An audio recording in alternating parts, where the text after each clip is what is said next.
Operation ಸಿಂಧೂರದ ಬಗ್ಗೆ ರಾಜನಾಥ್ ಸಿಂಗ್ ಅವರು ಮಾತನಾಡ್ತಾ ಇದ್ದಾರೆ ಸಂಸತ್ನಲ್ಲಿ ನೋಡೋಣ.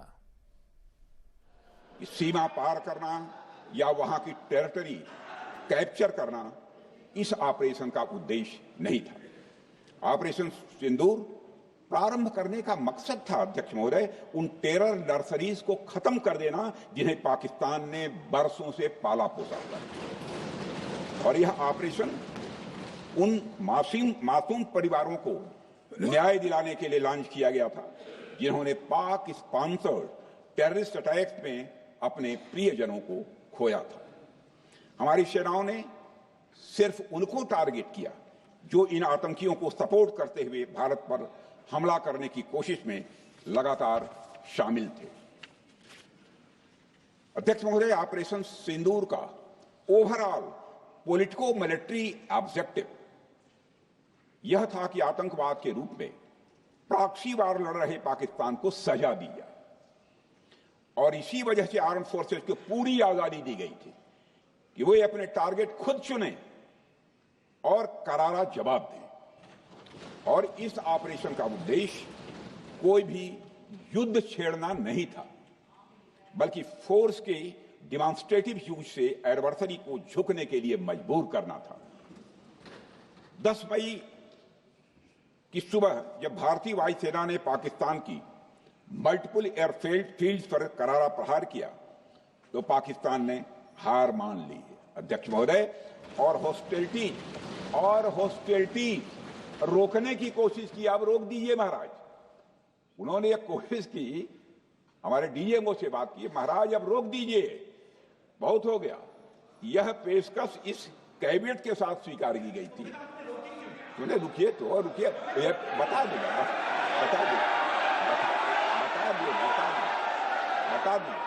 अब बैठ तो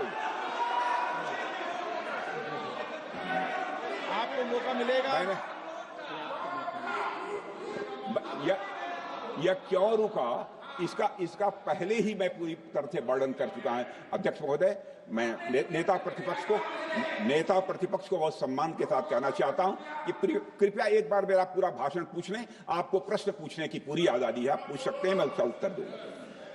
अध्यक्ष महोदय, 10 मई की सुबह जब भारतीय वायुसेना ने पाकिस्तान की मल्टीपल एयरफील्ड पर करारा प्रहार किया तो पाकिस्तान ने हार मान ली और हॉस्टिलिटी रोकने की उन्होंने पेशकश की. यह पेशकश इस कैबिनेट के साथ स्वीकार की गई हम लोगों के द्वारा कि यह ऑपरेशन केवल पाज किया गया है, स्थगित किया गया है. यह ऑपरेशन समाप्त नहीं हुआ है. अध्यक्ष महोदय, अगर पाकिस्तान की ओर से भविष्य में कोई भी मिस एडवेंचर हुआ तो यह ऑपरेशन, अध्यक्ष महोदय, मैं सदन को आश्वस्त करना चाहता हूं, दोबारा प्रारंभ हो.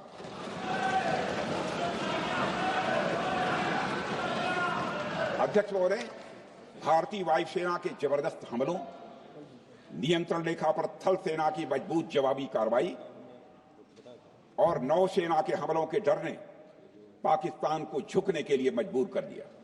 अध्यक्ष महोदय, और पाकिस्तान की हार उनकी एक सामान्य विफलता नहीं थी बल्कि यह उसके सैन्य बल और मनोबल या दोनों की एक हार थी. 10 मई को पाकिस्तान के डीजीएमओ ने भारत के डीजीएमओ से संपर्क किया और सैन्य कार्रवाइयों को रोकने की अपील की. मैं सदन में यह बात फिर से दोहराना चाहूंगा कि पाकिस्तान के डीजीएमओ ने भारत के डीजीएमओ से संपर्क किया और सैन्य कार्रवाइयों को रोकने की अपील की. 12 मई को दोनों देशों के डीजीएमओ के बीच औपचारिक संवाद हुआ और दोनों पक्षों ने सैन्य कार्रवाइयों पर विराम लगाने का निर्णय लिया. अध्यक्ष महोदय, हमारे सैनिकों का जो मनोबल, मातृभूमि की रक्षा करने का जो उनका समर्पण है, ऑपरेशन सिंदूर के दौरान उसका दर्शन 140 करोड़ से अधिक भारतवासियों ने देखा. मुझे खुद भी और प्रधानमंत्री जी को सीमावर्ती क्षेत्रों में जाकर हमारे जवानों से मुलाकात का अवसर मिला है. अध्यक्ष महोदय, श्रीनगर के मिलिट्री बेस पर, भुज के एयरबेस पर, उधमपुर के कमांड सेंटर पर, हर जगह प्रत्यक्ष मैंने अपनी आंखों से देखा कि हमारे सैनिकों का मनोबल अपनी पूरी बुलंदी पर था. उनकी आंखों में विश्वास है और उनका संकल्प अडिग है। वे न केवल भारत की सीमाओं की रक्षा कर रहे हैं, बल्कि हमारे राष्ट्रीय स्वाभिमान की भी अध्यक्ष महोदय रक्षा कर रहे हैं। अध्यक्ष महोदय, किसी भी देश में जनता सत्ता पक्ष को और विपक्ष को अलग अलग दायित्व सौंपती है, दोनों को अलग अलग दायित्व, और हेल्दी डेमोक्रेसी में तो स्वाभाविक है। सत्ता पक्ष का काम होता है जनता के हितों को ध्यान में रखते हुए कार्य करना, और विपक्ष का काम होता है सरकार से जनता के मुद्दों से संबंधित जरूरी प्रश्न पूछना। ऑपरेशन सिंदूर क्यों शुरू किया गया, इसकी जानकारी पहले भी दी गई है और आज भी मैंने सदन को दी है। अध्यक्ष महोदय, कभी कभी हमारे प्रतिपक्ष के लोग ये पूछते रहे हैं कि हमारे कितने बीमार गिरे। मुझे लगता है उनका यह प्रश्न हमारी राष्ट्रीय जनभावनाओं का सही से प्रतिनिधित्व नहीं कर रहा है। मुझे लगता है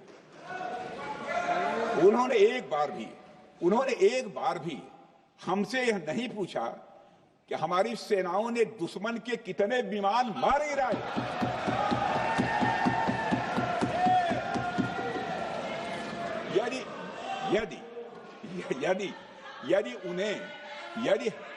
यदि उन्हें प्रश्न पूछना ही है अध्यक्ष महोदय, तो उनका प्रश्न यह होना चाहिए, क्या भारत ने आतंकवादी ठिकानों को तबाह किया? तो उसका उत्तर है हां।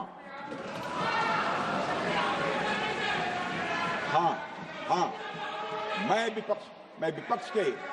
विपक्ष के सम्मानित साथियों से कहना चाहता हूं कि आपको प्रश्न पूछना है तो यह प्रश्न पूछिए, क्या ऑपरेशन सिंदूर सफल रहा?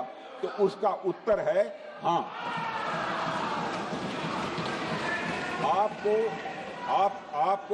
आपको प्रश्न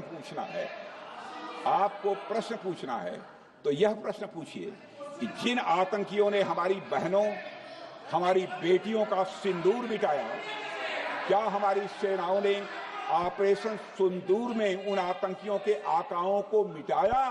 तो इसका उत्तर है हां। और आपको प्रश्न पूछना है तो यह पूछिए कि इस ऑपरेशन में क्या हमारे जाबाज सैनिकों को कोई क्षति हुई है? तो उसका उत्तर है नहीं। अध्यक्ष महोदय, लक्ष्य जब बड़े हो तो अपेक्षाकृत छोटे मुद्दों पर हमारा ध्यान नहीं जाना चाहिए। लक्ष्य बड़े हों तो छोटे मुद्दों पर, अपेक्षाकृत जो छोटे मुद्दे होते हैं कंपैरेटिवली, उन पर ध्यान नहीं जाना चाहिए, क्योंकि छोटे मुद्दों पर ही ध्यान देते रहने से देश की सुरक्षा और सैनिकों के सम्मान और उत्साह जैसे बड़े मुद्दों से ध्यान हट सकता है, जैसा कि विपक्ष के हमारे कुछ साथियों के साथ हो रहा है। अब चूंकि विपक्ष के मित्र ऑपरेशन सिंदूर को लेकर उचित प्रश्न नहीं पूछ पा रहे हैं, तो उन्हें मैं क्या बताऊं अध्यक्ष महोदय। मैं लगभग 4 डिकेड से अधिक समय से राजनीति में, सत्ता पक्ष हो या विपक्ष हो, अपनी पार्टी हो या दूसरी पार्टी हो, कभी भी किसी के साथ दलगत राजनीति को मैंने शत्रुतापूर्ण तरीके से जिंदगी में नहीं देखा है मैंने अध्यक्ष महोदय। इसलिए आज अगर विपक्ष प्रश्न पूछने में असफल है, मैं विपक्ष को उनके इस काम में थोड़ी सी मदद करना चाहता हूं। अध्यक्ष महोदय, मैं विपक्ष के अपने सम्मानित साथियों से यह कहना चाहता हूं कि यदि आज हम लोग सत्ता पक्ष में हैं, तो ऐसा नहीं है कि हम हमेशा सत्ता पक्ष में ही रहेंगे। यह आवश्यक नहीं है, किसी के लिए आवश्यक नहीं। एक लंबा समय हमने विपक्ष का काम किया है, एक लंबा समय हमने सरकारों से सवाल पूछने में लगाया है। जनता ने जब हमें विपक्ष में रहने का दायित्व सौंपा था, तो हमने विपक्ष में रहकर विपक्ष की भूमिका को बड़े ही सकारात्मक तरीके से निभाया भी। अध्यक्ष महोदय, विपक्ष में रहकर हमने कैसे प्रश्न पूछे, इसके कुछ उदाहरण मैं यहां रखना चाहता हूं। 1962 में अध्यक्ष महोदय, चीन के साथ हुए युद्ध में जब दुखद परिणाम आया, तो हमने उस समय की सरकार से यह पूछे थे, लेकिन वह प्रश्न यह था कि हमारे देश की धरती पर दूसरे देश का कब्जा कैसे हुआ। हमने यह प्रश्न पूछा था कि हमारी सेना और हमारी जनता अपमानित क्यों हुई। हमने यह प्रश्न पूछा था कि बड़ी संख्या में हमारे सैनिक हताहत कैसे हुए।